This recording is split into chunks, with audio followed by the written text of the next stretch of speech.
The dust choked the air like a living thing, thick with the scent of sweat and fear.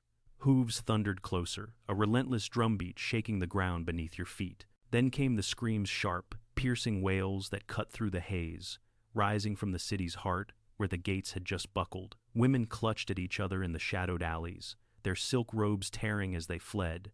But there was nowhere to run. Arrows whistled overhead, finding flesh with cruel precision. Blood mingled with the earth, turning the ancient streets into a slick nightmare.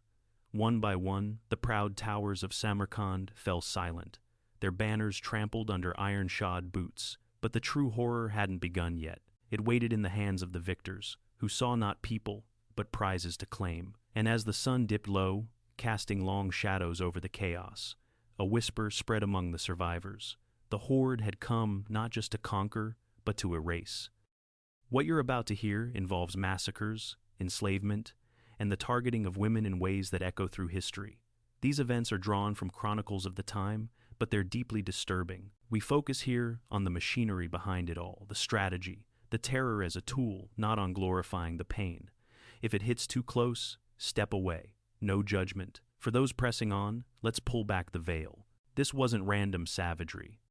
This was a calculated storm, engineered to break empires and rebuild them in the image of one man. In 1220, the Mongol horde descended on Samarkand, the glittering jewel of Central Asia, not out of blind rage, but as part of a vast system of conquest that turned fear into fuel. The Khwarazmian Empire, sprawling from the Caspian Sea to the Indus River, had provoked the storm by slaughtering Mongol envoys, a fatal miscalculation. What followed wasn't mere warfare. It was erasure on a continental scale, where cities like Samarkand became testing grounds for tactics that would reshape the world. Why does this matter now? Because it shows how one insult spiraled into a machine that devoured millions, teaching us about power's dark arithmetic, how terror multiplies obedience, and how the echoes of such systems linger in our own divided age. But to understand the fall, we must trace the rise. Picture the vast steppes of Mongolia in the late 1100s, a land of endless grass where tribes clashed like wolves over scraps. Harsh winds whipped across nomad camps, where survival meant mastering horse and bow from childhood. Into this world came Temujin, born around 1162 near the Onon River, clutching a blood clot in his fist, a sign, his people said, of destiny. His father, a minor chieftain, was poisoned by rivals when Temujin was just 9, plunging the family into exile. They scavenged roots and hunted rodents to survive those brutal winters. Abandoned by allies, captured and enslaved briefly by enemies, Temujin learned early that weakness invited death. He escaped, gathered loyal followers, and began forging alliances through marriage and cunning. His wife, Bordi, was kidnapped soon after their union, a common raid in that lawless era. Temujin rallied warriors to rescue her, tasting first victory, but betrayal lurked everywhere. His blood brother turned rival, Temujin crushed him, boiling 70 enemies alive in cauldrons as a warning. Such acts weren't born of madness. They were lessons from the steppe: unite or perish. By 1206, Temujin had subdued the fractious tribes at a great assembly on the Karelin River. They proclaimed him Genghis Khan, universal ruler. He reorganized society like a vast army, dividing people into units of 10, 100, 1,000. Merit trumped bloodline. A shepherd could rise to general if he proved worthy. Spies wove through the ranks, ensuring loyalty. Horses were bred for endurance. Arrows tipped for piercing armor. This wasn't chaos. It was innovation, a mobile war machine, fueled by plunder and promise. Conquered foes were absorbed, their skills harnessed. But beneath the efficiency lay a code: submit and thrive, resist and vanish. Genghis turned his gaze outward, first to the Xia and Jin dynasties in China, sacking cities and claiming tribute. Wealth flowed in silk, iron, engineers, yet one event crystallized his wrath. In 1218, he sent a caravan to the Khwarazmian Empire, seeking trade. The governor of Otrar seized it, executed the merchants. Genghis demanded justice. Shah Muhammad II, the empire's ruler, beheaded the Mongol envoy and sent back his shaved head. That sealed it. Genghis vowed vengeance, mobilizing over 100,000 riders. The steppe had birthed a storm, and now it swept west. The turning point came that autumn.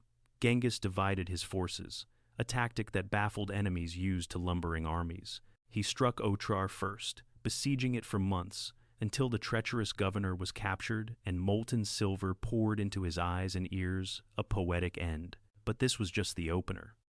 The horde fanned out, hitting multiple cities at once, stretching the Shah's defenses thin. Muhammad fled, abandoning his realm, chased by Mongol detachments until he died broken on a Caspian island. His son, Jalal ad-Din, rallied remnants but couldn't stem the tide. Genghis's system thrived on speed and deception. Feigned retreats lured foes into ambushes. Siege engines built from captured craftsmen hurled fire. Psychological warfare, amplified the terror rumors of invincibility preceded them. By early 1220, the path to Samarkand lay open. The city, with its towering minarets and bustling bazaars, symbolized Khwarazm's glory. But glory meant nothing to the machine. What happened next would test its gears to the limit. Spring hung heavy over the Zarafshan Valley, the air thick with the bloom of apricot orchards. Samarkand's walls loomed like a fortress from legend, ringed by moats and guarded by 110,000 troops, Turks, Persians, mercenaries drawn from across the empire. Merchants hawked spices in the markets, their voices a babble of tongues. Children played in the shade of madrasas, unaware of the gathering thunder. Among them was Aisha, a young scholar's daughter, barely 20, with eyes like polished onyx and a mind sharpened by scrolls of poetry and astronomy. She helped her father in the library, copying ancient texts under flickering lamps. Life felt eternal in this crossroads of the world, where caravans from China met traders from Baghdad. But whispers arrived with refugees, tales of cities fallen, rivers choked with bodies. The Shah had promised reinforcements, but none came. Then, one dawn, scouts spotted dust clouds on the horizon. The horde had arrived. Genghis encircled the city, his riders a living noose. Catapults lobbed stones day and night, shaking the foundations. Inside, panic spread like fire. The garrison, a mix of loyalists and conscripts, argued in hushed tones. Some wanted to fight, others saw the futility. Aisha's father, a wise Qadi named Rahman, urged surrender. "These are not men," he said. "They are a force of nature." On the third day, a sortie charged out, only to be cut down in a hail of arrows. By the fifth, despair won. Rahman led a delegation through the gates, bearing gifts and pleas. Genghis accepted, but with conditions. The city must yield all warriors and treasures. The gates swung open. Mongols poured in, herding people like cattle. Aisha watched from a rooftop as families were separated, men to one side, women and children to another. Her heart pounded. This was the confrontation. Not blades clashing, but lives weighed on a scale of utility. The demand came swiftly. Genghis ordered the garrison disarmed and executed 30,000 throats slit in a single afternoon. Their bodies piled outside the walls as a monument to resistance. Civilians fared little better. Artisans and scholars were spared, marched east to serve the empire. But the rest, tens of thousands, faced division. Women, especially the young and untouched, were claimed as spoils. Aisha was among them, torn from her father amid cries that echoed through the streets. The Mongols, disciplined in their plunder, assigned quotas. Each warrior took his share. This wasn't passion. It was policy, a way to bind loyalty, dilute bloodlines, and break spirits. Rahman, spared for his knowledge, watched helplessly as his daughter vanished into the horde's camps. Historians debate the exact scale, but accounts suggest thousands of women endured this fate, their lives upended in a system that viewed them as resources. This wasn't about one city. It was about demonstrating the cost of defiance, a lesson broadcast to every corner of Asia. Yet, even in the ashes, a flicker remained. Rahman, conscripted as an advisor, whispered of the horde's vulnerabilities, their dependence on grass for horses, the vast distances straining supply lines. He documented what he saw, his scrolls hidden among looted books. This act marked the first crack, knowledge as resistance.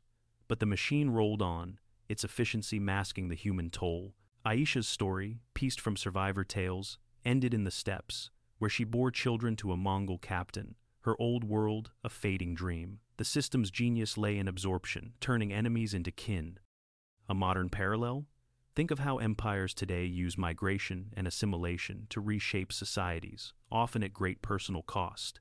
But back then, the escalation was just beginning. From Samarkand's ruins, the horde splintered like shards of a broken blade. Genghis sent his sons Jochi and Chagatai north to Urgench, the Khwarazmian heart. What unfolded there shifted perspective from conqueror's triumph to witness's horror. A merchant from Bukhara, who had fled to Urgench, recorded the siege in trembling script. The city, built on the Amu Darya River, defied for months. Mongols dammed the waters, flooding streets until walls crumbled. When they breached, no mercy followed. Streets ran red. Pyramids of skulls rose as tall as houses. The merchant hid in a cellar, hearing the pleas of neighbors dragged away. Women were herded like livestock, many never seen again. This wasn't the swift fall of Samarkand.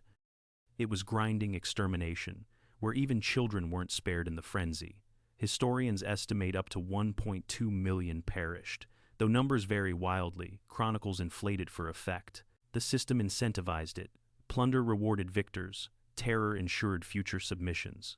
But amid the storm, a breather. The merchant noted an ironic detail. Amid the looting, a Mongol warrior paused to admire a captured peacock, its feathers iridescent in the smoke. For a moment, beauty pierced the brutality, a reminder of shared humanity. Yet the machinery churned.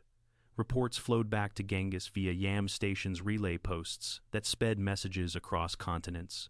Executors like Subutai, a brilliant general, implemented orders with precision, their promotions tied to success. The escalation spread south to Merv and Nishapur, where resistance sparked even greater fury. In Nishapur, after a Mongol prince fell, the city was razed. Survivors counted heads to prove total annihilation. Whole regions emptied, fields left fallow. The merchant escaped disguised as a beggar, carrying tales that warned other realms. This view from the ground showed the system's reach.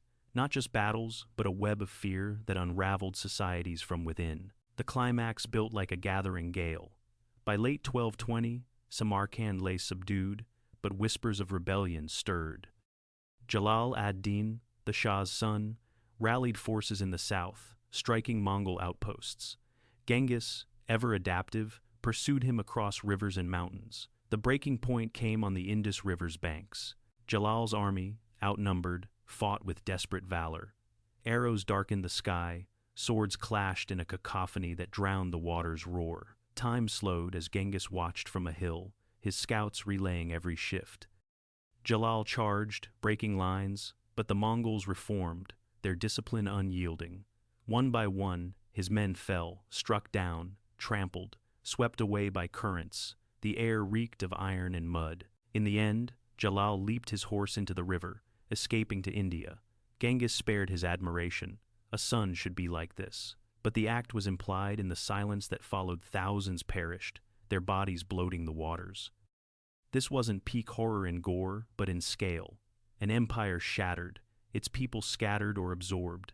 The crack appeared here, the overreach. Chasing Jalal stretched lines thin, exposing vulnerabilities. Genghis called off pursuit, turning homeward. The system bent but didn't break, yet seeds of resistance took root. In Samarkand, hidden survivors rebuilt quietly. Rahman's notes, smuggled out, preserved truths the horde sought to bury. The breaking wasn't of bodies alone, but of illusions. That conquest could be absolute. In the aftermath, Genghis consolidated. Samarkand's survivors, those not enslaved, paid tribute, their skills fueling Mongol expansion. The city, once a beacon, became a way station on the empire's vast roads. Genghis died in 1227 during a campaign against the Shia. His body secretly buried on a steppe mountain. His sons divided the realm, Ogedei as Great Khan, others ruling uluses from China to Persia. The horde pushed further into Russia, Hungary, the Middle East. Khwarazm's remnants faded. Jalal ad-Din fell in 1231, ambushed by Kurds. Power shifted east, with Mongol tolerance fostering trade along the Silk Road. Ironically, the documents meant to chronicle glory exposed the costs, surviving in Persian libraries to indict the machine. Modern discovery brings it tangible. In the 1,960 seconds, Soviet archaeologists excavated Afrasiab, Samarkand's ancient core. Layer by layer, they uncovered charred walls from 1,220, arrowheads embedded in gates, mass graves hinting at the toll. One find, a hoard of silver coins, buried in haste, speaking of panic. Led by Yuri Buryakov, the digs proved the invasion's scale population halved, structures razed. These bones and artifacts humanize the numbers, showing lives interrupted mid-breath. Why does it matter? This teaches power's double edge. Innovation breeds destruction, but resilience endures. A grounded parallel, modern conflicts where superpowers use shock and awe, displacing millions, echo Mongol tactics. The universal truth, systems built on terror eventually fracture, as human spirit finds ways to outlast them. Echo the dust-choked streets. What was a thriving heart became a whisper. The victims of Samarkand were meant to vanish, their stories ground under hooves. But they didn't. In buried scrolls, in unearthed bones, in the city's reborn spires, they persist. And now they're here with you, because you listened through the storm. If this moved you, drop a comment below. What echoes of history do you see today? Subscribe for more tales that refuse to fade. And in the end, the machine rusts, but memory rides eternal.